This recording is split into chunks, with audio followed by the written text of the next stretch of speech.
everybody. This is Dr. Lori Shemek. And I'm Omar Cumberbatch. You're listening to This Podcast Burns Fat.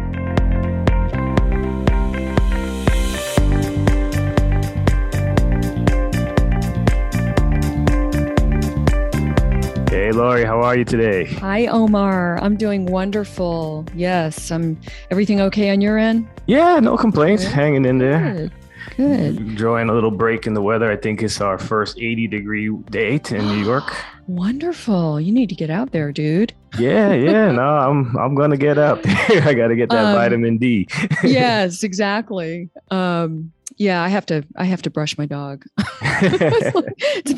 She's getting fluffier and fluffier from a lack of brushing. So even though she looks cute, I still have to do it. Oh boy.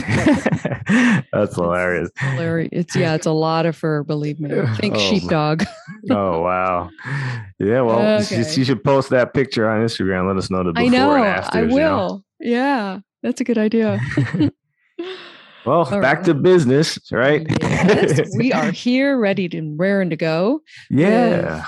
Yeah, we have a great guest today. He's actually inspiring to so many people who feel that they're just not motivated to lose weight. And here's somebody who really did do it. And he tells you how he did it, and very inspirational.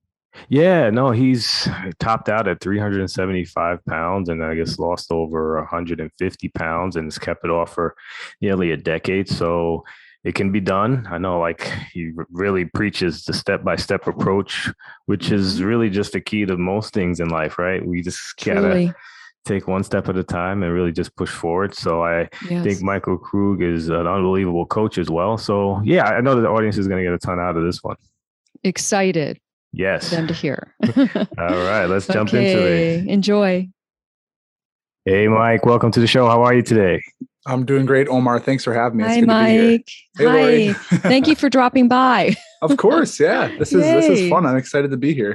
We're very happy to have you. So thanks. Well, everyone knows Mike is an awesome friend to myself and to the room. Obviously, we've been through this kind of journey in different ways. So I'm really excited for you to share your story, really inspirational for our audience, especially when it comes to the weight loss world. But you're obviously a health advocate all around. So just tell us a little bit about your story and kind of how you stumbled upon just this way of life. Absolutely. Yeah. Thanks, Omar. So for me, I think it starts back probably second, third grade. So like 8 or 9 years old. My parents actually got divorced at that age. And my dad was a chef instructor for 33 years. So cooking is kind of, it's what he does. Very cool. I've picked up a lot. Yeah, I've picked up a lot along the way as well. I love cooking. I'm very passionate about it. But my mom, on the other hand, didn't really have any know-how in the kitchen. So they got divorced. I was with my mom primarily. And I really found comfort in just food. And I mean, when I say food, I mean like ultra processed food, specifically like those Kraft singles. You know what I'm talking about? Yep. They're probably mostly plastic. Right.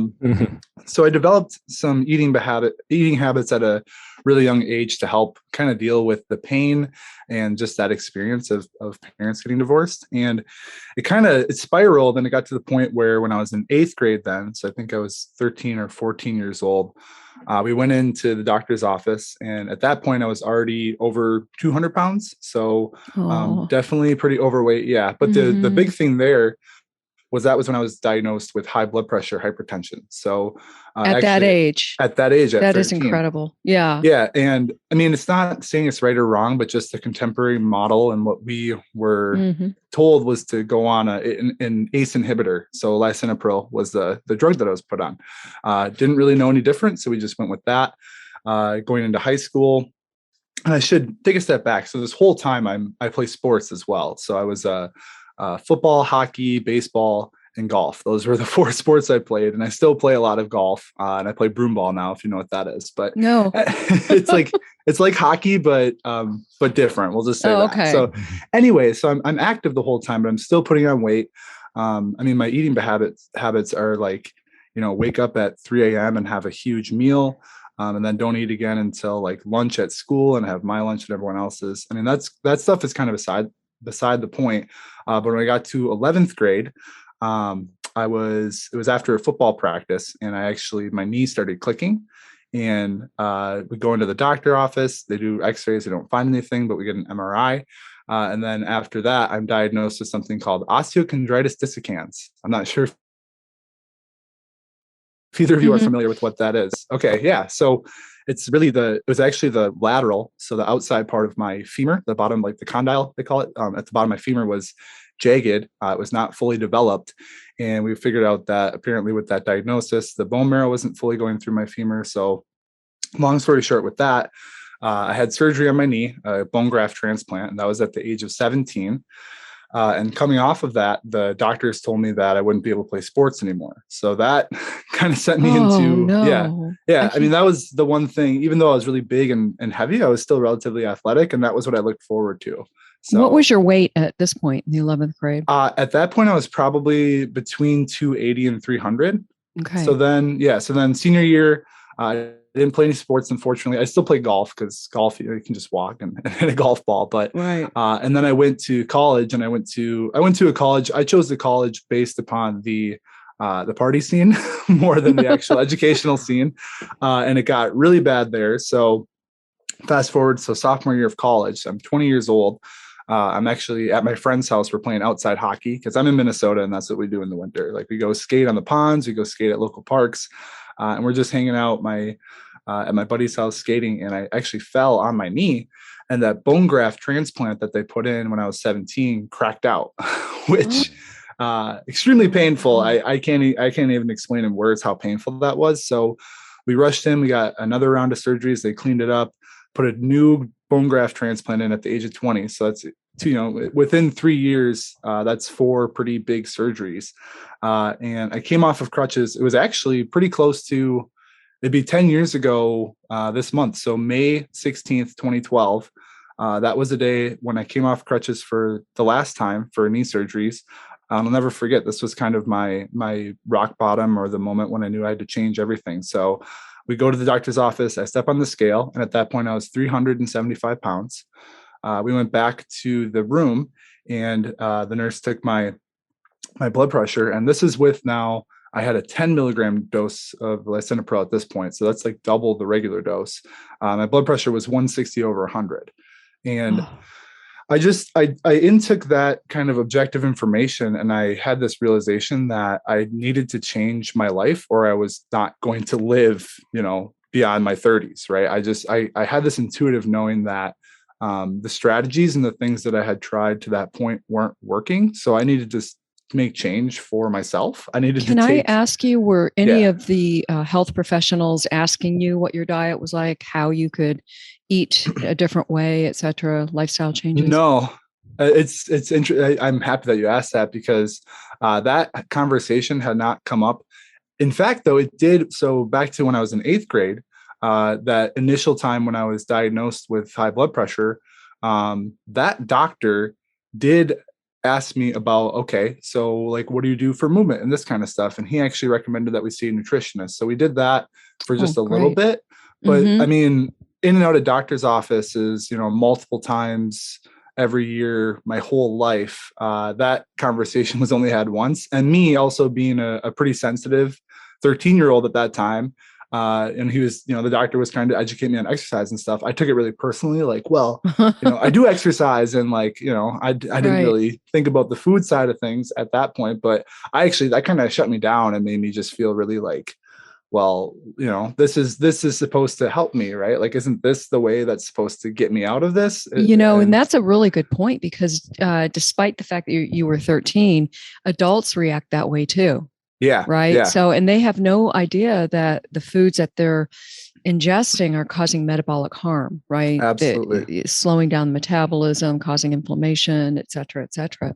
So they think food is their friend, when in fact, it's actually doing just the opposite.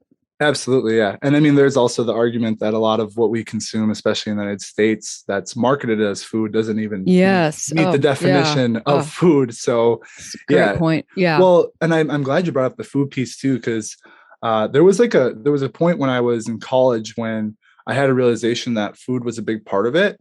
And I definitely went from 0 to 100. This is when I was a freshman before the realization. And I was actually in the dorms, right? And I was talking to my buddy who his brother was like a CrossFit trainer, and he was doing stuff out in California.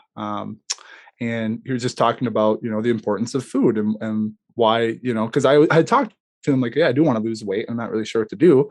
And then I got this idea that I should just stop eating food completely and I'll lose weight. So I love sharing this part of the story too, because when I was a freshman in college, mind you, this is after years of having binge or addictive kind of eating habits and really emotional eating every single day.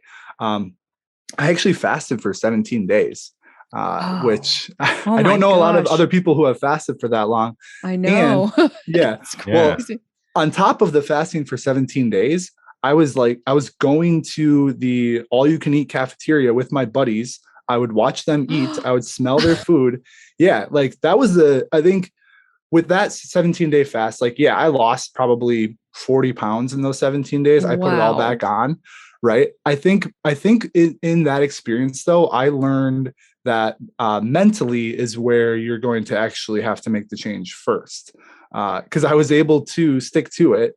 And then actually the only reason I started eating again was because my grandparents picked me up for, I think it was spring break or something. And they were bringing me back to the Twin Cities. I was in St. Cloud, Minnesota at the time, which is about 2 hours north of the Twin Cities. And then we stopped for lunch on the way. So I was like, well, if I tell my grandma I don't want to eat lunch, if I tell my grandma that, she's going to be like, what are you talking about? Of course we're getting lunch. So, I think that's definitely go ahead. Just curious, when you ate that first meal after 17 days, what was that like? I probably ate that meal in under 2 minutes, honestly, because it was like, I don't necessarily like to use the term addiction a lot with food, but I definitely was what would be considered a food addict, right? I had those behaviors. So when I got back in, I can actually remember exactly what I ordered too. It was like a country omelet so it had ham and peppers and stuff with hash browns. And I just engulfed it. I don't even know if I tasted it because I was like, all right, well, we're here. I made it 17 Our poor days. Grandson. Yeah, exactly. Feed right. him. Yeah. Well, and with that too, I mean, my family has had a lot of food stuff that's gone on. Actually, speaking of the maternal side, so my mom is comfortable with us sharing this, but she's had a lot of eating habits and things that she's had to deal with over the years. But interesting enough, so my grandma, I think it was the first probably 2 weeks of my mom's life. My grandma thought she was breastfeeding her, but she had a blocked, or her mammary glands weren't working properly. So my mom wasn't actually getting any food for the first 2 weeks of her life. And they were like, she's not gaining weight, all this stuff. So, I mean, if we look at generational trauma, or if you look at just the way that gets epigenetics, passed on. Yeah, epigenetics, exactly. So the fact that my mom didn't actually get any sustenance for the first literally 2 weeks of her life. I mean, that's critical. Yeah. And how that has played out over the course of her life, as well as the behaviors I saw and what I adopted. I definitely think that that's very much a big part of what I experienced, as well as my sister. And with that, I think that my sister and I have been really strategic about trying to break those patterns and develop healthy habits. And then too, with I don't have biological kids, but my partner and we have 2 kids. So just teaching them really healthy habits from a young age, trying to kind of break that pattern. So a little bit of a tangent, but I think that's an important piece of it too. Yeah, absolutely. I think a lot of that was realized within that 17-day fast. Okay, a lot of this is mental. I need to focus on my mental side first before I can really tackle the other things. So, Mike, when you did finally come to the realization that you had to make a change, how much knowledge did you have at the time to take those steps, and what were those steps? And if you could just kind of, because it's going from 375, what are you now? I know that you're in great shape now, but yeah, I'm about 225, but I carry 225 at a 16% body fat. So Yeah. I've got a good amount of muscle, I would say. No, So, absolutely. So yeah, that's yeah. a tremendous weight loss. And again, from that 375 to 220, did you have any prior understanding of what you needed to do going forward to lose that type of weight? Yeah, that's a great question. So I went back from that doctor's office visit where I had the realization that I needed to make change, and I knew a couple things. I knew one, that vegetables were good. I knew two, that protein was good, and three, I knew that I needed to exercise. And I mean, I did exercise and do things. I wasn't really lifting weights, but I knew that the more I could move my body, the more that would help. So I actually started. So I was working two jobs at that time, 7 days a week, and one of them was about 3 miles away, and the other one was about a mile and a half away. So I would just ride my bike to work every day. That was, like summer when I was in between semesters in college. And then I just started buying frozen vegetables at, like Walmart for, 99 cents a bag. And I would get eggs and I would get chicken. And then I would just get apples. And I just started eating that. And like, that wasn't all of what my diet was, but I was like, okay, like Monday through Friday, I'm just going to stick to eating, vegetables and fruit and eggs and chicken. And I know that's going to help me out. And then on weekends, I'm still going to probably go out and party and do some of that stuff, but at least I'm going to start small with nutrition. And I think it was more so just intuitively, right? Like as humans, that vegetables are healthier. I mean, just the way, like if you eat vegetables, like Right. you recognize the way that it sits in your body, the way that it feels, like you're like, okay, this is definitely better for me than pizza rolls. Right. Like, Yeah. so it all started with just kind of intuitively. I knew that was important and that would work out well.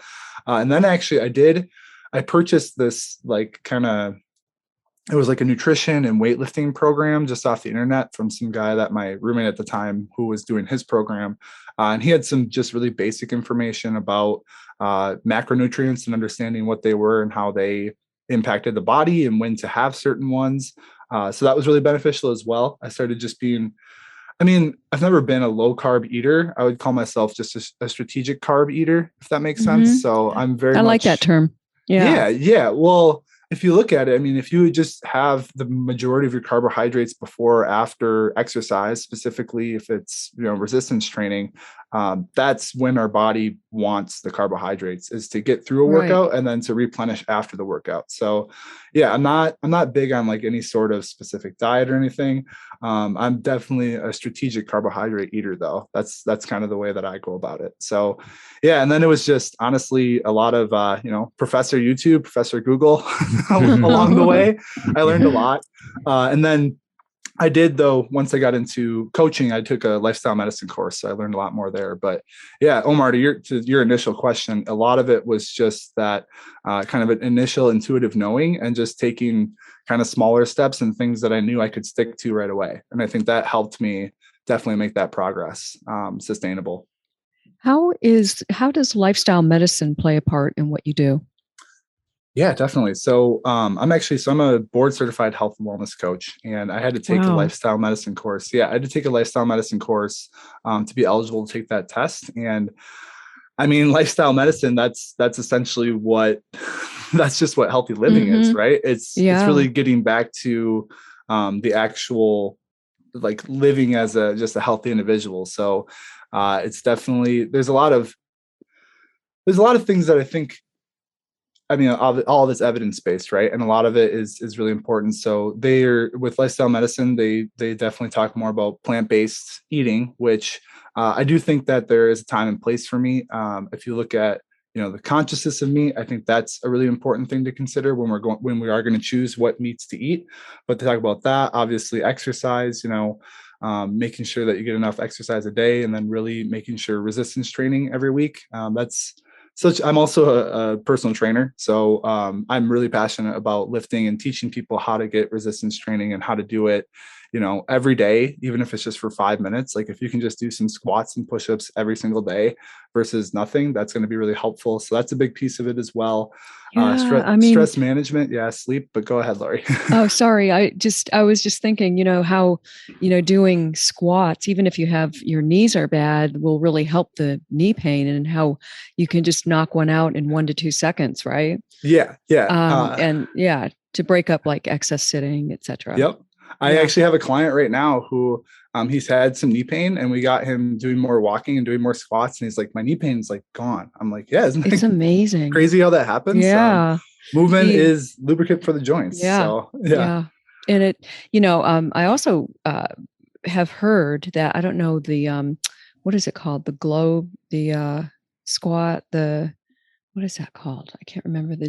It's a type of squat where you go all the way down with you're holding a weight in the middle, and you go all the way down, and your elbows touch the insides of your knees. Oh, yeah, like a goblet squat. Goblet. Nah, there you go. Yeah, the goblet. But that one in particular is really good for knees.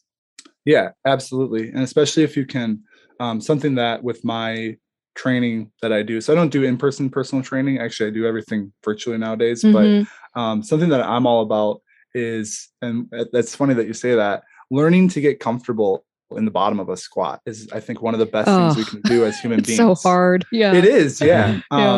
But that's part of my routine too, is every day I do at least 30 seconds, just a deep body weight squat. It's really, really good for pelvic health. It's really, really good for digestive health, honestly.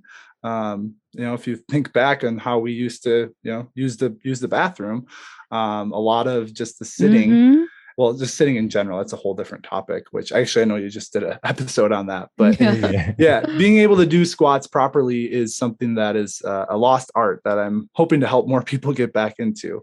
So did you, you found out all of this before, was this as you're losing the weight? Yeah, so definitely. So I guess to go back to the story. So I started losing weight. I was in St. Cloud, Minnesota at the time. I had lost about 75 pounds. So I got down to like 300. And then I actually transferred and I went to a different school, just because a big piece of it too is the environment, which I think lifestyle medicine talks a lot about as well. Yep. The environment up in St. Cloud. I mean, I made a lot of good friends out there. I love you guys if you're listening to this. And everyone knew like this was not an okay place for me to be. So I transferred to a different school in Winona, Minnesota, which is about 4 hours southeast of St. Cloud. And that was really good because I moved in with, one of my friends from high school who was down there, who was also dealing with some other stuff health wise. So we kind of supported each other. So I think too, just having people that you can lean on, and who, he was dealing more with mental health, but we both were trying to make changes for the good and just working on it together, which was really powerful and beneficial. But yeah, I just started doing more and more of my own kind of research and learning about nutrition and movement. And then I guess I never really I don't think I took ever like a formal, like in college, like a nutrition class. That lifestyle medicine course, there was a lot about nutrition in there, but I love to just go on, just go search Google Scholar and see what's out there. I think a lot of the fasting evidence that continues to come out is really, really interesting and powerful. That's definitely a practice that I think for a lot of people can help with a lot of issues that they're dealing with. Did you continue to fast after that one specific 17-day run? So I did the 17-day run. And then, so my eating behaviors my whole life have been very, up until that point, and like really 2012 were very, like I mentioned, it's like 3 a.m. meal, it was like a noon meal, big meal after school, that kind of stuff. But I started practicing actual like fasting probably in 2013, 2014. And then, I do it pretty much every day. It's not even like, I don't even think about it now. I just kind of wait until I'm actually hungry to eat. And I'm not a strict, like, a lot of people will do like the 10 to 6 eating window, or, 16 to 8, that kind of thing. I'm not super strict with it. I'm kind of more about the metabolic flexibility. You guys are probably familiar with that term. So just really tuning into my hunger rhythms. But I would say on average, I probably fast a minimum of 14 hours a day, upwards of 20, 24. I usually have at least one meal a day. I'm really I'm 2 meals a day. I think that for me, that works really well. Yeah, I usually have one probably somewhere between 10 a.m. and 1 p.m. And then I usually have my second one anywhere from 6 to 9 p.m. And I don't necessarily like to eat late, but sometimes, if we have later events in the office or something, I do. But that's just kind of what I've been doing since, I've probably been doing that since about 2013, 2014. And it's not every single day. Like if I had a really intense workout yesterday and I wake up at 8 a.m. and I'm hungry, I'm not going to stop myself from eating just to extend the fast. I've a part of my healing has been learning how to retune into my actual hunger, like when I'm truly hungry. So that's what I'm all that's about. a really great point. Yeah. Just to follow up with that, because what a lot of people will do is, okay, I'm going to fast for 12 hours, right? Or 14 hours. And literally at the 14-hour mark, they're like, okay, I'm done. Or, and then, we know that we didn't evolve that way. Yep. Absolutely. Our ancestors were going, okay, it's, 14 hours, we can eat now. Yeah.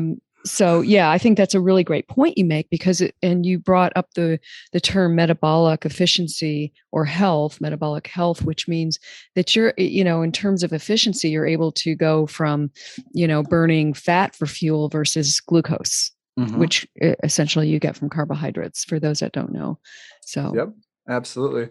Yeah, I think, go ahead, Omar. Yeah, no, I was going to ask you too, because again, this journey is so amazing. And again, like for you to be doing it so long and so consistently, and most people put on weight after they lose it, which you had an instance when, right after your fast where you lost to 40 and then you basically started eating and gained it right back. Did you hit any plateaus on your way down, and did you adjust as you were hitting those walls, or was it really kind of a straight, steady run to where you are now? Yep, that's a great question. And I definitely did. So like I mentioned, when I transferred, so back to the timeline. So I'm in St. Cloud. I start losing weight and I get down to 300, and then I transferred, and I actually stuck around in that range from actually about between 300 and 315. I was there for about a year. So that was from 2013 to about I would say early 2014. And I was doing the biking when I was in Winona. I was eating relatively healthy, still partying and stuff. And then I would start to go to the gym, and I would just go there and I would just do the elliptical, or I would just, walk on the treadmill, whatever it was. And I realized that, I can't say I just realized it, but one of my other buddies who was down in Winona got really into lifting weight, and he lost probably like 30 pounds, but he got he built a lot of muscle along the way. And he was just like, he's like, do you ever lift weights? I was like, well, in high school I did because I had to. But then it was spring of 2014 was when I actually started lifting weights. So I started super basic, just like doing the machines and, biceps curls, dumbbell bench press, just because I didn't really know what I was doing. And then that set off me just going super deep down rabbit holes of learning about exercise and physical fitness, and specifically resistance training. So I got down. So from 2012, like May 2012 to January 2013, I lost about 75 pounds. I stayed right around 300 up until January 2014. And then I started doing resistance training. And then I lost like 60 pounds in one semester just from adding in resistance training. Wow. Right there is, I wish everyone would pay attention to, because it really is the most important thing to do if you're trying to lose weight, because the more muscle you have, you're like, our muscle is like a storage depot, if you will, for glucose, right? And when we have too much sugar circulating, the fat storage hormone insulin rears its ugly head. And so that's what happens. We get, if we don't have enough muscle, it's metabolically active. So as you well know, so it's a really great thing for weight loss. Yeah, for sure. You hit the nail on the head there. And it was really like, I saw how it wasn't even with that too. It wasn't just like the weight loss there, but I also just felt so much more like energized, because I was doing a lot of cardio. I was doing a lot of cardio exercise. And I felt pretty good, but after I started doing the weightlifting, like I would just be, amped up, like jacked up after that, like ready to take on the world. Right. So I fell in love with it. I started hitting the gym probably 4 to 6 days a week. And I still do for the most part. I don't go to the gym every day. I do a lot of outdoor workouts, especially when it's, nice out in Minnesota. I like to get outside as much as possible. Which is for 3 months. Yeah, exactly. Yeah. Well, yeah, it was about 95 2 days ago, and now it's like 62 right now. So it's just crazy. That's here. amazing. But, yeah, it's funny. But no, yeah, just practicing resistance training. And every single day I do probably at least 10 squats, at least 10 push-ups. And then something that I do a lot too with my partner, with Jess, last night, actually, we went for like a 7.5 mile walk at this really nice park. Fantastic. So a lot of walking, but yeah, the resistance training was the major catalyst. And I was like, okay, I think after understanding this, I think now I understand all the pieces of the puzzle when it comes to weight loss, and more specifically, just, living healthfully and vitalistic life. So, Mike, what do you feel is like the number one obstacle for your clients? So I know you have a ton of clients, they come to you for just, a variety of reasons, but, let's be real, this is America. So there's probably a lot to get in shape and lose weight. What do you find is their biggest obstacle, and what are they doing wrong? Yeah. So yeah, I'm pretty specifically niched down right now. So I just work mostly with busy professional men who want to lose weight and build strength, as well as increase their energy and confidence. So the number one thing and the number one struggle that I see guys deal with is the perception of time, and thinking that, having to like fitting in like a full workout, like they have to find time to carve out an hour to do a full workout, or they think that, they have to find time where they have to cook like a really healthy meal, that kind of thing. So I think time is the number one. And then B actually is I've worked with a lot of guys who try and go from 0 to 100 in one day. And I just don't think that that's sustainable. I don't think you can go from, frozen pizzas and beer and sedentary lifestyle and watching, TV hours and hours with your free time. You can't go from that to like, steamed vegetables and lean chicken and just water, and not drinking like sugary drinks, and just black coffee, and moving your body for at least 45 minutes to an hour a day. That if you try and go from one end of the spectrum to the other in a day, or even like a week, or honestly, like if you try to do all that in 1 month, you're not going to succeed. And you're going to tell your brain, you're going to give it a feedback loop that, well, this is too hard, I can't do this, so I'm going to go back to the old pattern because it feels better and it's more comfortable. So I think that's the biggest struggle, is understanding that, starting with just creating a vision, breaking that down into really small goals, or I like to call them experiments. I talk about living the case study lifestyle in my program, because that's how I did what I did. Was every day was a case study. Let's see what happens. And N equals 1. Yeah, exactly. Right. Yep. And yeah, exactly. Because every single journey for every person is different. So I think that's the biggest thing, is people, not thinking that they have the time resources available to make the changes. And then B, just trying to go way too fast. We got to slow it down. What I tell everyone, right? Like my story is an example. I didn't put on an excess, 150 pounds in a day, a week, a year. It was more than a decade, right? It started when I was, 8 years old, and I didn't start to make changes around it until I was 20. So you got to be realistic with your time frame, and start, if you start now and just start with really small things, like whether it's instead of getting a sugar-filled latte and just getting black coffee, or if it's just, starting with drinking water as the first thing every day, or just getting out for a 10-minute walk over lunch rather than, answering that extra email. These small little habits and the small things that you do will compound on top of each other. And that's really, I think, the biggest thing I can tell anyone, is to just start small, and with things that you're going to be able to see success with. Because once we start to see success, right, we're going to build that self-efficacy. We're going to have belief in ourselves that we can do it. And then we're going to make it happen. So, and that's exactly what I did. I was just like, I love riding my bike. I can bike to work. I like carrots and peas. I can eat carrots and peas. I'm going to do that. And let's do that. That's great. That is excellent. Yeah, that's exactly the way it should be. Any major overhaul just can't be sustained, usually. Yep. So did you use any supplements at all while you were going through your weight loss? So yes and no. So I did some protein powder here and there. Then I realized like I probably didn't need it because I was already just prioritizing eating a lot of protein and getting all of the amino acids that I need. And then I actually recently, mostly in the winter, especially in Minnesota, I just take vitamin D because vitamin D is such particularly there. Yeah. Oh, especially up here. Yeah. In January or February in Minnesota, you could probably take a blood sample of the whole population, and I guarantee at least 90% are going to be deficient in vitamin D just because we don't get the sun and it's cold. And like, I don't know, when it's negative 15 degrees outside, like it's not that fun to go outside. I will say I go for a walk. I go for a walk every single day. Does not matter if it's 100 and humid or if it's, negative 30 wind chills. I will go for at least a 5-minute walk every single day. Cause that's so impressive.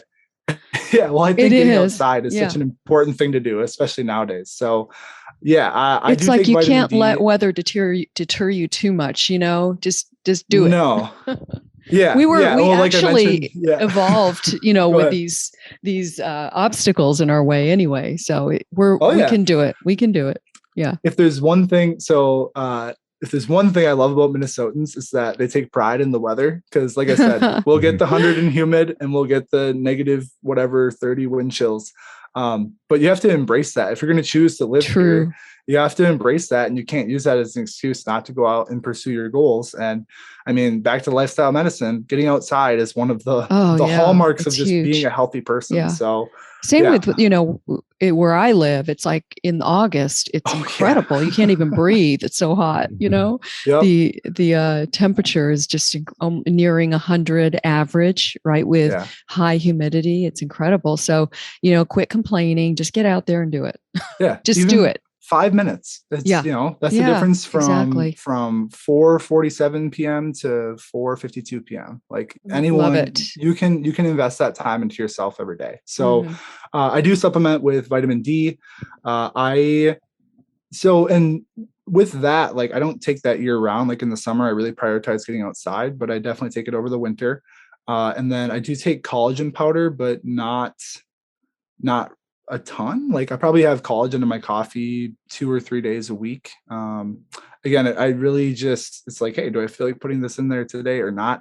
Those are the only two that I really utilize at all though. So I've done blood work and I've gotten things checked and my levels are pretty good. So I do focus on eating a good variety of different foods. And I feel like my body is, my metabolism works well enough where I'm able to get a lot of the nutrients that I need from food. Vitamin D, back to the initial question, vitamin D and collagen are really the only two supplements that I utilize. Okay, so Mike, to wrap up, I wanted to ask you this question because I went to one of your master classes and this is probably one of the things that stuck with me most profoundly. Because you did mention earlier about even just the concept of people feel like they got to go to an hour to the gym and it's got to be basically in one setting, for lack of a better way to describe it. And one of the things that you were mentioning is like you kind of do micro gym activities or micro exercise and movement activities. Can you talk about that where you've done, you break it up throughout the day? Yeah, absolutely. So back to the case study lifestyle. I'm going to use this example because it's fresh on my mind. So last week, I challenged myself to do 100 split squats every single day, which so 50 with each leg. It's a lot. My legs, my legs are a bit sore. I've been taking extra time for recovery this week, but I wake up, I do a set of 10 on each side. I'm working until maybe 11:30, take a break, do 10 on each side. Actually, yesterday on our walk, when Jess and I went for that hike, and within the hike, I did all my split squats. So my legs are feeling it this morning.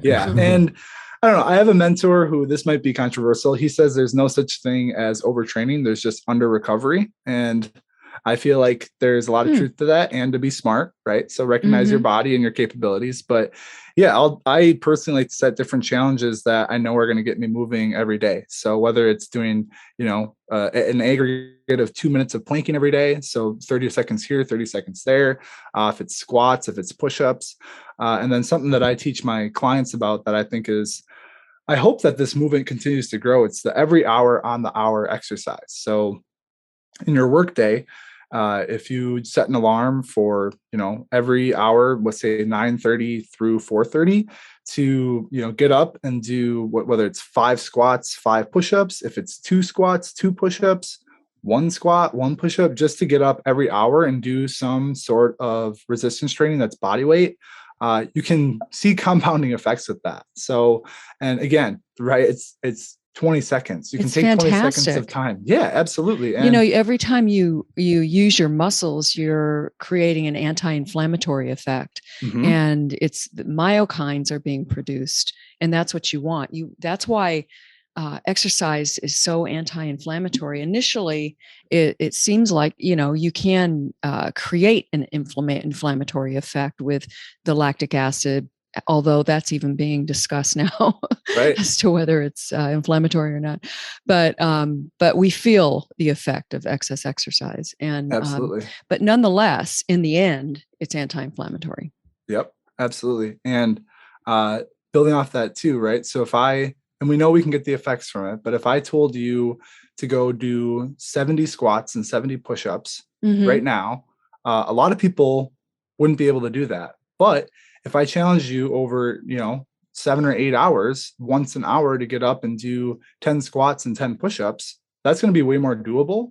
And at the end of the day, you're going to get the same amount of that movement in. So just breaking it up. Yeah. And then research shows that it has the same exact effect, whether you do break it up or you do it in one lump.